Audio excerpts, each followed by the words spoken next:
It's human to imagine that change lays bare the ambitions of those who benefit from it.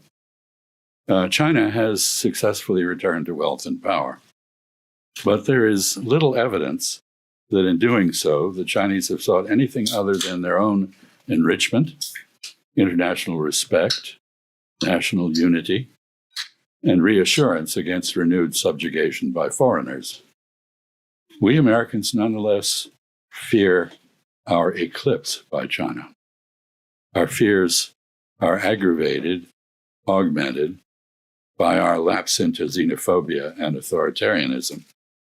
As Hannah Arendt so presciently explained, authoritarians arise when economic, social, political, or religious change makes members of a formerly powerful group feel as though they've been left behind. Their frustration makes them vulnerable to leaders who promise to make them dominant or great again. A strong man downplays the real conditions that have created their problems and tells them that the only reason they have been dispossessed is that enemies have cheated them of power. Hannah Arendt. Americans attribute to China an aggressive desire to replace us as the global hegemon. This conjecture may or may not have any basis other than neuroses born of fears of lost supremacy. It really doesn't matter. We Americans once insisted, as the Chinese do now, that we would never emulate Great Britain's dominance of world affairs. Then we did. At present, the Chinese shrink from replacing us in leading the causes and institutions we've ceased to lead or have outright abandoned, like climate change, official development assistance, setting the rules for international trade and investment, or countering nuclear proliferation. But like us, the Chinese will surely have regional and global leadership thrust upon them. We cannot know whether they will eventually follow us into our current experimentation with global despotism. China's new global prominence reflects its ongoing national rejuvenation and the reality that China once again accounts for more than 1/3 of everything humanity produces. In purchasing power terms, China's economy is now much larger than ours. And in nominal terms, it is the greatest driver of global growth. China's become the largest source of financial and material support for the economic development of poorer nations. China is the world's largest trading nation. It is destined to become the world's biggest market for imported goods, supplanting the United States in that role. China is a civilizational state with what is possibly the most entrepreneurial population on the planet and the world's largest community of scientists and engineers. American efforts to stifle Chinese innovation have instead galvanized it. China now leads the world in the production of intellectual property and innovation in almost every field of science, technology, engineering, and mathematics. And China's increasing dominance of key consumer, industrial, and energy technologies enables it to set global standards for them. The United States is severing or attenuating ties to international institutions and other countries, while China is strengthening them. China now has the world's largest and most widespread diplomatic presence abroad. It's also the most prominent member of new institutions that complement and expand the purposes and programs of those the United States sponsored after World War II. By contrast, we Americans have chosen to oppose reform in legacy institutions and to exclude ourselves from the new ones. China tries hard to be inoffensive. Beijing practices what I call strategic neutrality. It keeps its commitments limited, its ideology both idiosyncratic and vague, and its ambitions restrained. It makes itself available as a conciliator, but avoids entangling itself in foreign quarrels. It does not seek to impose its political system or ideas on others. As the United States gains a reputation for bullying behavior, double standards, and indifference to crimes against humanity, China is self-consciously and somewhat improbably emerging as a global moral leader. The United States has chosen to treat China's rise as a national security threat, rather than as an opportunity to benefit from global economic and technological advance. So we've launched economic warfare against China and invested heavily in its military containment. This stance is intended to sustain American military primacy in Pacific Asia by preventing the People's Liberation Army, or PLA, from conquering Taiwan, thereby completing its victory in the unfinished Chinese Civil War. Empathy for Taiwan as a newly robust Chinese democracy, ironically now considered to be more devoted to the rule of law than we Americans are, reinforces this stance. But the principal result of our policies has been to stimulate Beijing to modernize the PLA and to expand its nuclear arsenal so that it can prevail in a war with us if we again intervene to perpetuate Taiwan's separation from the rest of China. We've declared China to be our pacing threat. Nonetheless, what we're doing to compete with China and other rising and resurgent powers is more self-debilitating than invigorating, and more rhetorical than real. We are in the midst of a great leap backward, or cultural revolution-style assault on the domestic institutions that made America great. The rule of law, freedom of speech, academic freedom and scientific excellence, federal partnerships with research universities, openness to foreigners and their ideas, policies based on evidence and expertise rather than fake news and unsubstantiated prejudice, and the prioritization of objectivity over political correctness. We have abandoned reliance on diplomacy as a means of threat reduction or an alternative to economic and military warfare that can achieve adjustments in our relations with other nations or groups of nations. More compelling interests overwhelmed our much ballyhooed pivot or rebalance to Pacific Asia, and it never took place. Our armed forces remain pinned down in other regions. We have made only minor adjustments to our alliance relationships, even as we alienate former partners and friends. Meanwhile, the balance of naval and air power on China's periphery is turned against us. In the absence of a strategy implemented and backed by diplomacy, huge increases in our so-called War Department's budget will not persuade China not to do what it feels it must do in its region. Rather than increasing our political and economic involvement in Pacific Asia, we have absented ourselves from its councils. We skip or make only cameo appearances at most of its gatherings. We've adopted visa and other policies that discourage Asians from studying, working, or investing in our country. Strategic abdication and self-isolation are not effective responses to shifting balances of regional and global power. The Biden administration's effort to replace the United Nations Charter and international law with a so-called rules-based order dictated by the United States and other members of the G7 utterly failed to gain traction.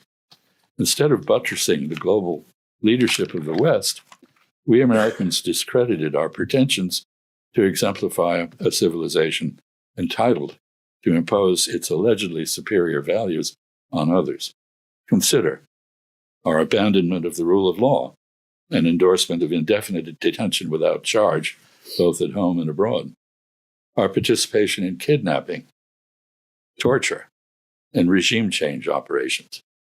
Our egregious application of double standards in our stand on foreign wars. Our turn from enablement to active participation in Israel's mass murder, starvation, denial of medical care, assassination of journalists, and other war crimes. Our indifference to cruel and unusual punishment, including torture, sodomy, and rape.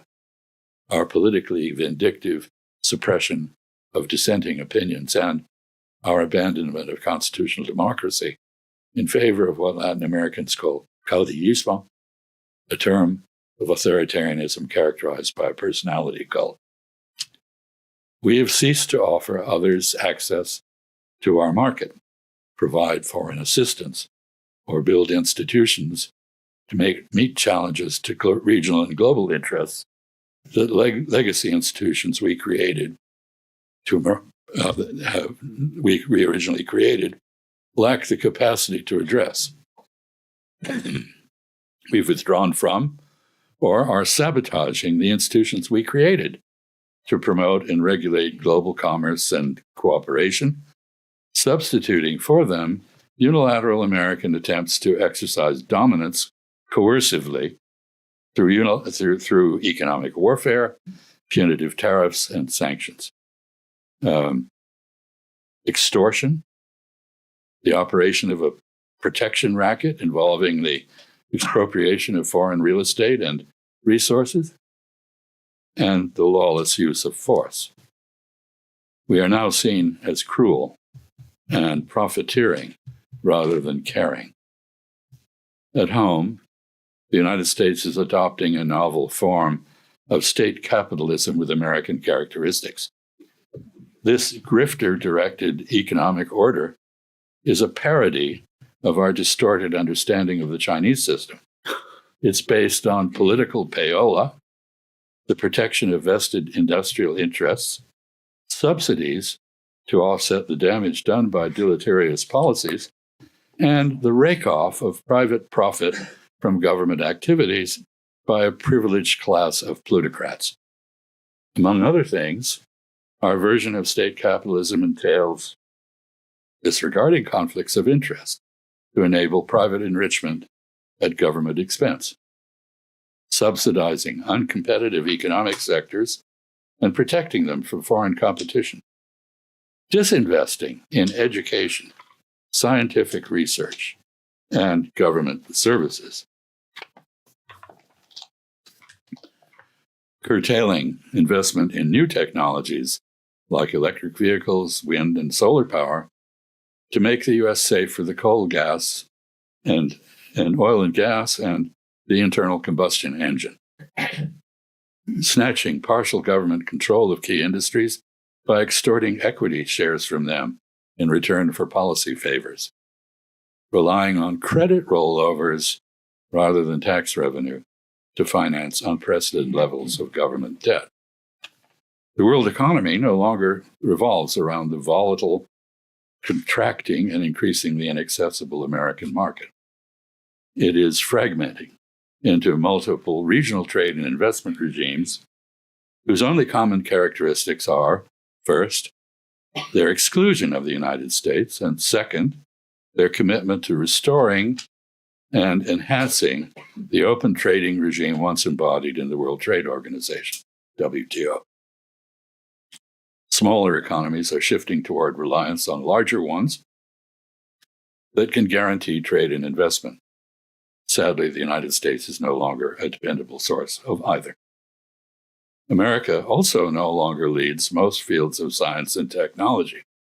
Recent polls suggest that as many as 3 out of 4 scientists in our country, both native and foreign-born, have considered or are considering emigration. We are making the United States an ever smaller yard with an ever higher fence. Exporting scientific talent is a damaging blow to our ability to compete with China or other rising or resurgent powers. This is political self-mutilation, resembling what happened when ultranationalist xenophobia took hold in Germany in the 1930s. As Germans forfeited their global leadership in science, technology, engineering, and mathematics, the United States, we here, absorbed that role. We are now following the German example by driving our most inventive STEM workers to greener pastures. Increasingly, these are in China. In the last half of the 20th century, Americans were the primary guarantors of international law and of other nations' security. We should take pride in that. But in the third decade of the 21st century, others see us as the most powerful threat to both international law and their security. Other nations that once felt safe in the Pax Americana now feel obliged to protect themselves against an America that they view as bellicose, not benign, selfish, not generous, cruel, not compassionate, inhospitable, not welcoming, and inimical, not companionable. In short, we Americans are well along in our withdrawal from the world order we once championed and helped establish. Our country is becoming an ever smaller participant in global decision-making, supply chains, trade, value-added investment, and a world economy no longer dominated by the West. We prioritize the gratification of our political elite over strategic calculation, propelling other nations, including those in our own hemisphere, toward China and other great powers, able to fill the void created by our retreat from globalization and our retirement from constructive involvement, participation in world affairs. China's increasing influence must be seen in this context. China's new prominence is not a measure of threatening Chinese ambition, but the inevitable consequence of our retreat from leadership and our alienation of other nations. But to the regret of much of the world, China is not moving to occupy the leadership void we are creating. An authoritarian, caprice-based order is no substitute for one based on the predictable foundation of international law. Ego-driven petulance is no substitute for strategy. Protection rackets and cronyism are no substitute for diplomacy. Intemperate insults do not promote partnership. Disregard for the sovereignty of others enrages them and disincentivizes their cooperation. It's generally considered wise to divide, not unite one's adversaries. We have done the opposite. China and other rising powers are well aware that they owe their prosperity to their embrace of the international system created by the consensus of the United States and other capitalist powerhouses. The BRICS and the Shanghai Cooperation Organization do not want to set that system aside. To the contrary, they seek its reinstatement, free from American dominance and empowered to address neglected global challenges through consensus-driven incremental change. They are groping for ways to restore or reinvent the beneficial consensus-based rules that America led the world in creating and has since demolished. If the WTO, the World Trade Organization, cannot be rescued from U.S. sabotage of it, its market and dispute resolution functions must be recreated in subglobal form. The challenge is to create substitutes for the growing number of institutions the United States now shuns or blocks. Doing so will require resorting to ad hoc conferences and gatherings to address planet-wide issues that the United States officially denies exist and won't allow international organizations to address. It demands developing trade settlement mechanisms that flank the increasingly weaponized US dollar. It suggests looking for ways to preserve value that reduce reliance on the dollar as a reserve currency.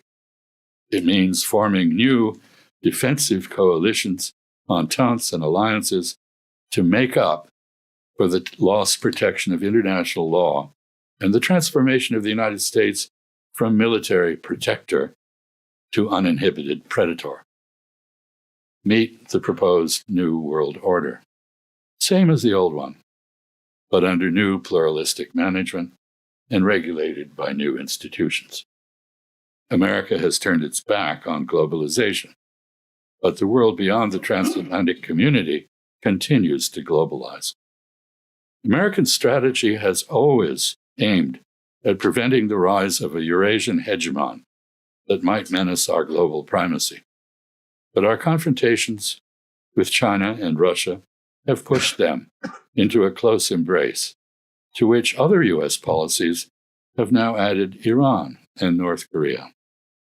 This unnatural grouping, China, Iran, North Korea, and Russia, has nothing in common beyond its discordant members' enmity to U.S. dictation. Current U.S. policy statements and actions are bringing into being the very Eurasian counterweight to our power that we have traditionally sought to preclude. 3 months ago today, at the Shanghai Cooperation Organization Summit in Tianjin, the leaders of 3 of the 4 major power centers on the Eurasian landmass, China, India, and Russia, joined in a defiant response to American unilateralism. The gathering was attended by Iran, all Central Asian, and almost all Southeast Asian countries. Only Arab states other than Egypt and Europe were missing. Once the home of the world's colonial overlords, Europe is now the sick man of Eurasia. The European Union lacks the institutional capabilities, unified Weltanschauung, resolve, and steadfastness needed to pursue either strategic or tactical objectives effectively. It has many of the attributes of a geoeconomic superpower, but seems determined to remain less than the sum of its parts, and thus politically impotent. Having invented modern statecraft, Europe has forgotten how to practice it. Europe's malaise and declining competitiveness will not be restored by the weird combination of austerity, rearmament, and embargo of Russian natural resources most of its governments have adopted. No European has come up with a coherent response to deteriorating transatlantic relations. Russian advances in Ukraine, energy insecurity, China's increasing technological prowess, or the emergence of a world order no longer centered on the West. In short, Europe is adrift. No one can now confidently predict Europe's future geoeconomic role or geopolitical orientation. The other major absentee at the Tianjin gathering was Japan, whose defeat in World War II was celebrated 2 days later in a grand military parade in Beijing. For its own reasons, India did not attend that parade, but Japan's efforts to persuade other Asians not to do so failed. The military might on display succeeded in demonstrating a convincing ability by China to defend itself against the United States if Americans contrive a bloody rendezvous with Chinese nationalism, something we increasingly risk, as does Japan. The United States is 7,000 miles away from the East and South China Seas. Distance attenuates power. Great distance attenuates it greatly. Together, the SCO, the Shanghai Cooperation Organization, meeting at Tianjin, and the Beijing parade raise unwelcome questions. How long should Americans expect to retain the political military dominance we have enjoyed in Pacific Asia since the defeat of Japan 80 years ago? Beyond that increasingly ripe conundrum, what is our strategic view and focus? To what extent does our view of Japan's role in Pacific Asia or the Indo-Pacific coincide with Japanese aspirations? Must we follow Japan's recent threat to extend its defense perimeter to include Taiwan? Do we manage that we can move India, a resolutely independent player, on the geopolitical chessboard? If so, where and how? What if Pakistan and its apparent extension of nuclear deterrence to Saudi Arabia against our nuclear-armed Israeli client state Can we extricate ourselves from the moral turpitude and alienation of the global majority that complicity with Israel in genocide has entailed? Will Latin America accept a return to lawless U.S. overlordship of the sort that we seem to be pursuing? How do we propose to deal with the countries of Africa as they rise in demographic and economic weight in association with China, Arab states, Brazil, India, Russia, Turkey, and other resurgent powers? Are we capable of minding our own affairs? Is building barriers to cooperation with other countries a feasible way to do that? All these issues impinge on our relationship with China for the simple reason that for the first time in its long history, China is a world power. That is, a nation whose economic, political, and other interests and policies must be considered everywhere on the planet, as ours must. Anywhere we appear to push other countries around, they will seek to enlist China in opposition to us. China will not necessarily accept such invitations, as its cautious policies in West Asia and the Western Hemisphere suggest, but we cannot rule this out. After all, we are currently engaged in a strange version of self-containment, retreating politically and economically while uniting allies, friends, and foes against us. Our media curate reality rather than reporting it. Our government is systematically stripping itself of expertise and competence. While other governments are willing to talk to us, they no longer follow our lead or replicate our policies in their relations with other countries. We may inadvertently be creating a world divided between the United States and a few vassal states and a global coalition or sphere of influence, animated by aversion to our selfishness and bullying behavior and aligning against us with China. At the Sino-American Summit in Busan, our president acted as though he understood that we can neither outcompete China nor win a war with it. China has learned how to use export controls, sanctions, boycotts, and embargoes from us to put pressure on countries that challenge it. Will it wield its growing strength as unilaterally as we have done as our power diminishes? Will it emulate our new disdain for international comity? Is the West up to countering a China behaving like we do? Western international prestige and privilege have been overtaken by events. And the West, as we've known it since the 1940s, is moribund. It still has 3 permanent members to cast vetoes in the UN Security Council, but it lacks both the cohesion and the authority to control the direction of world events.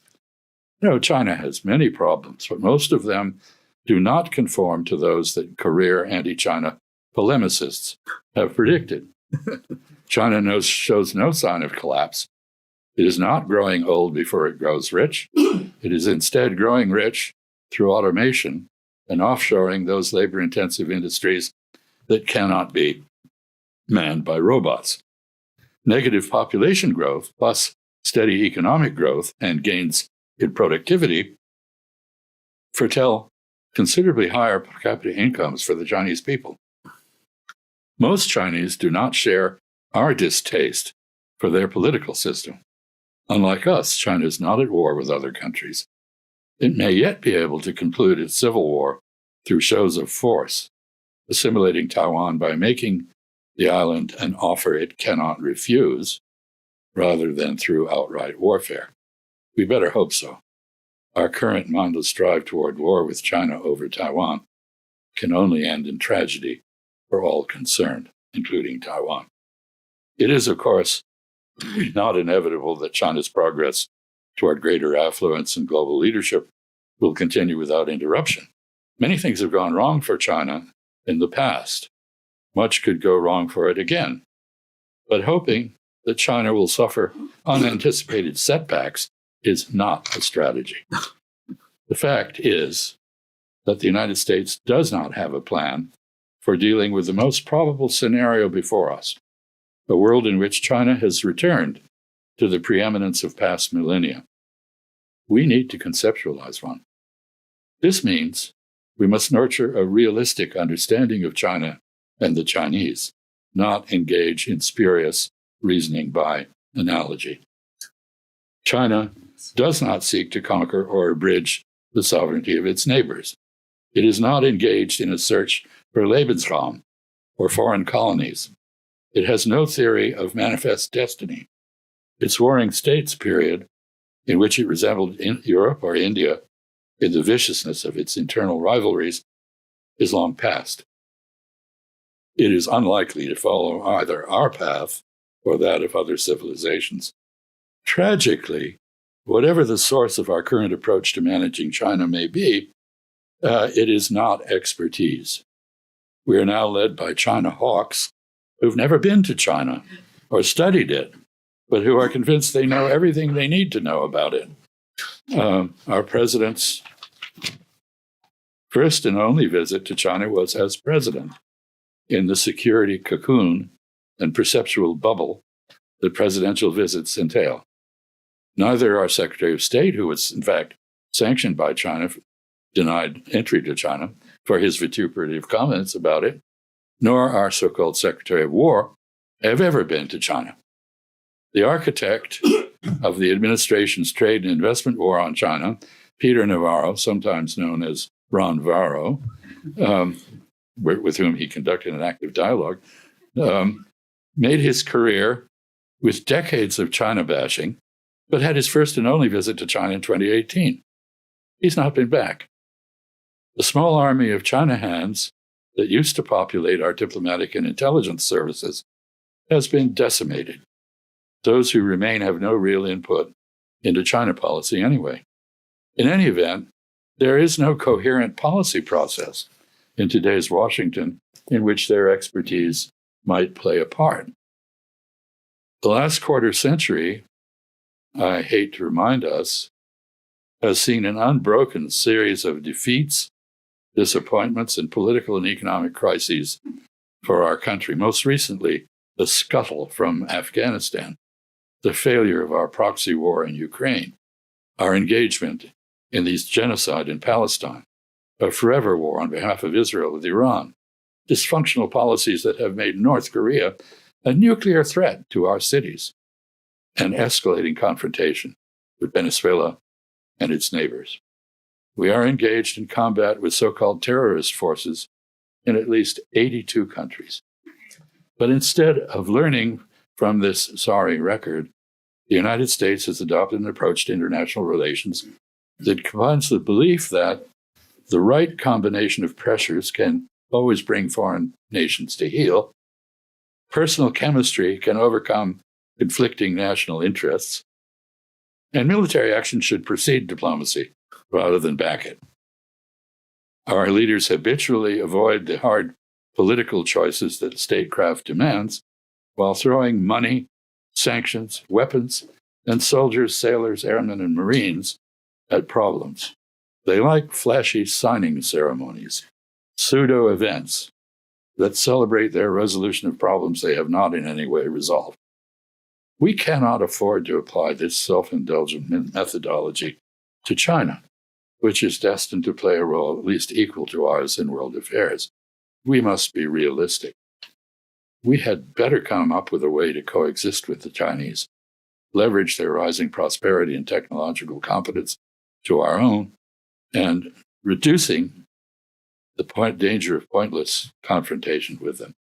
Such confrontation promises to be catastrophic for us as well as for them. To conclude, our current China policy is as ruinous as our repudiation of the world order we played the major role in creating is. It cannot and must not be sustained. We need to rethink this.